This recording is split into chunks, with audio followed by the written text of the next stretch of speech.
Кудайдын чакырыгы 26 октябрь.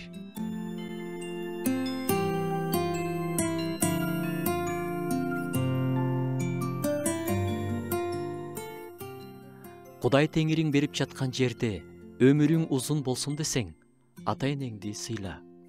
Чыгуу китебинен. Бүгүн биз Кудай Муса аркылуу калтырган 10 осуяттын бирөөсү тууралуу сөз кылабыз. Ата энеңди сыйла. Бул осуят өзү менен убада ала жүрөт. Өмүрүң узун болуш үчүн. Акыркы күндөрдө үй бүлөлүк баалуулуктар туман сыяктуу так эмес. Балдар ата энелерин сыйлабайт.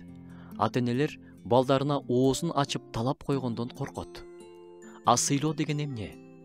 Сыйлоо бул урмат көрсөтүү, сүйүү көрсөтүү, кам көрүү, көңүл буруу, ыраазы болуу. Бул жүрөктөн чыккан жылуу мамиле. Башка адамдарда эле, ата энелерде деле кемчиликтер толтура. Бирок ошого карабай, аларды урматтоо. Сыйлаганыбыз эмнеден көрүнөт? Биздин сөздөрүбүздөн, кандай сөздөрдү колдонобуз, ата энебиз менен кандай тондо сүйлөйбүз, иштерибизден.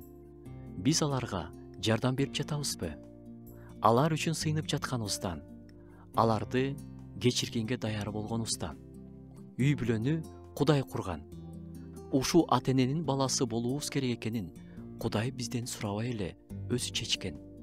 Бул дүйнөнүн босогосун аттаганда эле ата энебиз биз тааныган биринчи адамдар. Ата энебизди сыйлоо аркылуу биз Кудайды сыйлаганды үйрөнөбүз. Аларды карып калышканда да аларга болгон сый урматыбыз азайып калбашы керек. Ар кандай ата энелер бар. Менин ата энем сый урматка татыктуу эмес.